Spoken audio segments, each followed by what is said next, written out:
Doraemon के इस episode में हम देखेंगे कि नोबिता अपनी शादी देखने के लिए फ्यूचर में चला जाता है और फ्यूचर में जाने के बाद उसे पता लगता है कि शिजुका अपने डैड से कहती है कि मैं नोबिता से शादी नहीं करूंगी। तो क्या सच में शिजुका नोबिता से शादी नहीं करेगी? ये तो आपको पूरी एपिसोड देखकर ही पता चलेगा। एपिसोड की शुरुआत में हम नोबिता को देखते हैं जो मार्केट से सामान लेकर घर वापस जा रहा होता है। तो नोबिता ग्राउंड में डेगिसुगी और शिजुका को बहुत करीब देखता है। उन्हें देखकर नोबिता बोलता है कि शिजुका आखिर तुम ये क्या कर रही हो, और ये कहकर वो वहाँ से चला जाता है। तो तभी शिजुका नोबिता के पीछे आकर उसे बताती है कि हम दोनों तो बस स्कूल के ड्रामे की प्रैक्टिस कर रहे थे। तो तभी नोबिता को याद आता है कि उसे तो एक मेंढक का रोल मिला है। तो नोबिता शिजुका से माफी मांगता है और अब वो दोनों चलते चलते एक जगह पर रुक जाते हैं। तो वहीं पर शिजुका के डैड आ जाते हैं तो वो शिजुका को अपने पास बुला लेते हैं। तो फिर शिजुका और शिजुका के डैड वहाँ से जाने लगते हैं। तो तभी शिजुका की नजर एक ड्रेस पर पड़ती है और वो ड्रेस तो बहुत ही खूबसूरत होती है। तो शिजुका के डैड उसे कहते हैं कि जब तुम्हारी शादी होगी तो हम तुम्हें इससे भी प्यारा ड्रेस लेके देंगे, और ये कहकर वो दोनों वहाँ से चले जाते हैं। तो तभी वहाँ पर नोबिता आता है और उस ड्रेस को देखकर अपनी इमेजिनेशन दुनिया में खो जाता है, जहाँ पर वो शिजुका से शादी करने ही वाला होता है। लेकिन अचानक से वहाँ पर डेगिसुगी आ जाता है और ये देखकर तो नोबिता बहुत ही ज्यादा घबरा जाता है और भागते हुए डोरेमोन के पास जाता है और उसे जाकर कहता है कि मुझे अपनी शादी वाले दिन में जाना है, मुझे देखना है कि मेरी शादी किससे होगी। जिसके बाद डोरेमोन और नोबिता फ्यूचर में एक मैरिज होटल के सामने आ जाते हैं जहाँ पर नोबिता की शादी होनी थी। तो अब वो दोनों उस होटल के अंदर आ जाते हैं जहाँ पर एक बोर्ड लगा था और वहाँ पर उन सबके नाम लिखे थे जिनकी आज शादी होनी थी। तो डोरेमोन उस बोर्ड के पास जाकर नोबिता और शिजुका का नाम ढूंढने लग जाता है, लेकिन वहाँ पर उसे नोबिता और शिजुका का नाम नहीं मिलता। ये जानकर तो नोबिता बहुत ज्यादा रोने लग जाता है। तो तभी वहाँ पर टैक्सी में बड़ा नोबिता आता है और नोबिता भागते हुए मैनेजर के पास आता है और आकर पूछता है कि नोबिता नोबी और शिजुका मिनामोटो की शादी किस फ्लोर पर होनी है। तो मैनेजर उसे कहती है रुको मैं बताती हूँ। तो वो अपनी बुक देखकर उसे बताती है कि नोबिता नोबी और शिजुका मिनामोटो की शादी आज नहीं बल्कि कल होनी है। ये जानने के बाद बड़ा वाला नोबिता वहाँ से चुपचाप निकल जाता है। ये जानने के बाद छोटा वाला नोबिता डोरेमोन को डांटने लग जाता है क्योंकि डोरेमोन ने टाइम मशीन का टाइम सही सेट नहीं किया था, जिस वजह से ये लोग शादी से एक दिन पहले आ जाते हैं। नोबिता डोरेमोन से कहता है कि तुमने तो मुझे डरा ही दिया था। तो तभी छोटा वाला नोबिता शिजुका के डैड को देखता है तो वो उनके पास चला जाता है जहाँ पर वो शिजुका के डैड के हाथ में उनकी फैमिली फोटो देखता है। तो डोरेमोन भागते हुए नोबिता के पास आता है और आकर उसे कहता है कि आखिर तुम ये क्या कर रहे हो, लेकिन वो डोरेमोन की बात नहीं सुनता और शिजुका के डैड के साथ मिलकर उनकी फैमिली फोटो देखने लग जाता है। तो वहीं पर हम शिजुका को देखते हैं जो अपनी मैरिज ड्रेस पहनकर अपनी मोम के पास आती है। तो उसकी मोम उसे देखकर बहुत ही ज्यादा इमोशनल हो जाती है और उसे कहती है कि तुम तो बहुत प्यारी लग रही हो। तो शिजुका अपनी मोम से पूछती है कि डैड कहाँ पर गए हैं। तो उसकी मोम उसे बताती है कि तुम्हारे डैड साथ वाले कमरे में बैठे हैं। तो शिजुका अपने डैड के पास जाने लगती है, तभी डोरेमोन उसे आते हुए देख लेता है। तो डोरेमोन जल्दी से नोबिता को लेकर वहाँ से भाग जाता है और अब थोड़ी देर बाद शिजुका और उसकी फैमिली उस होटल से चले जाते हैं। तो तभी डोरेमोन और नोबिता भी बैम्बू कॉप्टर की मदद से नोबिता के फ्यूचर घर में आ जाते हैं और वहाँ पर आकर इनविजिबल कैप पहन लेते हैं ताकि उन दोनों को कोई देख न सके। तो अब वो दोनों विंडो से घर के अंदर देख रहे होते हैं जहाँ पर नोबिता की मोम बड़े वाले नोबिता को डांट रही होती है क्योंकि वो शादी से एक दिन पहले ही मैरिज हॉल चला गया था और नोबिता ने अपने कपड़ों को भी गंदा कर दिया था। तो अब नोबिता उदास होकर अपने डैड के पास बैठा होता है। तो तभी उसके डैड उसे कहते हैं कि नोबिता शायद तुम कुछ भूल रहे हो, आज तो तुम अपने दोस्तों को पार्टी देने वाले थे ना। ये सुनकर तो नोबिता बहुत ही ज्यादा घबरा जाता है और घर से बाहर निकल जाता है और वो भागते हुए अपना टाइम देख रहा होता है कि उसके पास अभी कितना टाइम बचा है। तो डोरेमोन और नोबिता भी उसका पीछा करने लग जाते हैं। तो वहीं पर हम शिजुका को देखते हैं जो अपनी इयरिंग ढूंढ रही होती है जो कि उसने गिरा दी है और बहुत ढूंढने के बाद भी उसे उसकी इयरिंग नहीं मिलती है। तो शिजुका के डैड उसे कहते हैं कि तुमने ढूंढने की बहुत कोशिश की लेकिन वो तुम्हें नहीं मिली, तो शायद कहीं और गिर गई होगी और अब तो शाम भी हो गई है तो हमें यहाँ से चलना चाहिए।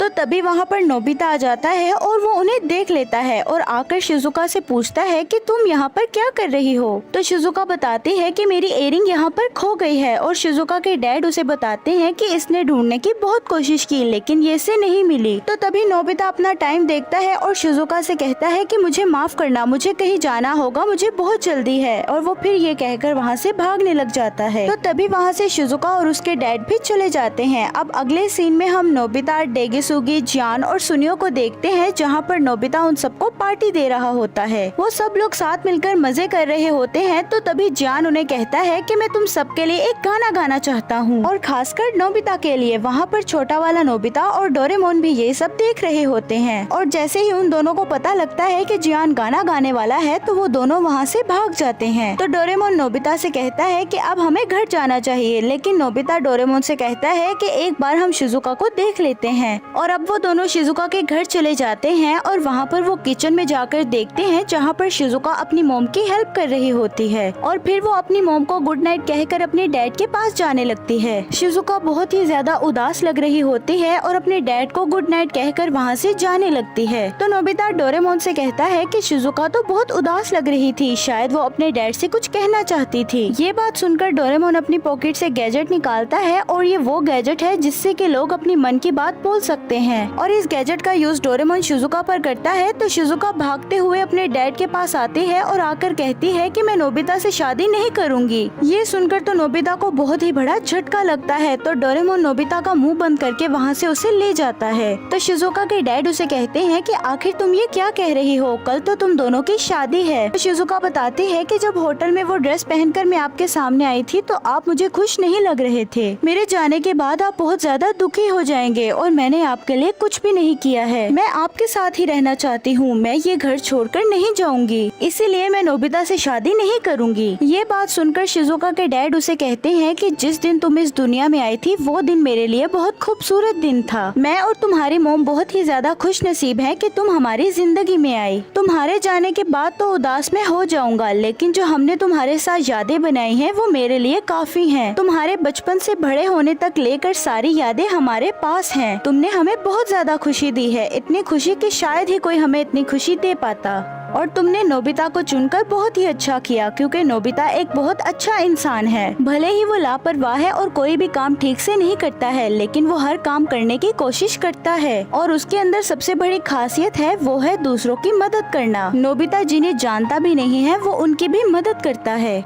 मुझे गर्व है कि तुमने नोबिता को चुना। ये बात सुनकर शिजुका सारी बात समझ जाती है। तो अब दूसरी तरफ हम नोबिता को देखते हैं जहाँ पर उसकी पार्टी खत्म हो जाती है और वो अपने घर जाने लगता है और नोबिता सीधा उस जगह पर आ जाता है जहाँ पर शिजुका ने अपनी इयररिंग गिराई थी। तो नोबिता शिजुका की इयररिंग ढूंढने लग जाता है और इधर शिजुका अपने डैड से बात कर रही होती है। तो वहीं पर हम जियान, सुनियो और डेगेसुगी को देखते हैं जहाँ पर डेगेसुगी उन्हें स्कूल के एल्बम दिखा रहा होता है जहाँ पर उन लोगों ने स्कूल टाइम में बहुत ही ज्यादा मस्ती की थी। तो तभी डेगेसुगी एक फोटो देखकर बताता है कि इस प्रोग्राम में मैंने शिजुका से शादी के लिए पूछा था, लेकिन शिजुका ने कोई भी जवाब नहीं दिया था, जबकि उसे वहाँ पर जवाब देना था क्योंकि वो एक स्नो वाइट थी और वहाँ पर हमारा प्रोग्राम खराब हो गया था। तो डेगेसुगी सुनियो को बताता है कि मुझे तो लगता है कि शुरू से ही शिजुका नोबिता को पसंद करती थी। और अब हम शिजुका को देखते हैं जो अपने रूम में आ जाती है और वो विंडो के पास जाती है तो वहाँ पर उसे कुछ आवाजें सुनाई देती हैं। तो शिजुका बाहर निकल कर देखती है तो वहाँ पर नोबिता होता है। तो नोबिता शिजुका के पास एक रुमाल फेंकता है जिसमें शिजुका की इयररिंग होती है। इयररिंग देखने के बाद शिजुका तुरंत ही नोबिता को देखती है जिसके सारे कपड़े बहुत ही ज्यादा गंदे हो चुके होते हैं और नोबिता बहुत ज्यादा थक चुका होता है। तो नोबिता चिल्लाते हुए शिजुका से कहता है कि क्या तुम मुझसे शादी करना चाहोगी। तो शिजुका तुरंत ही नोबिता से कहती है हाँ, और ये एपिसोड यहाँ पर ही एंड हो जाती है।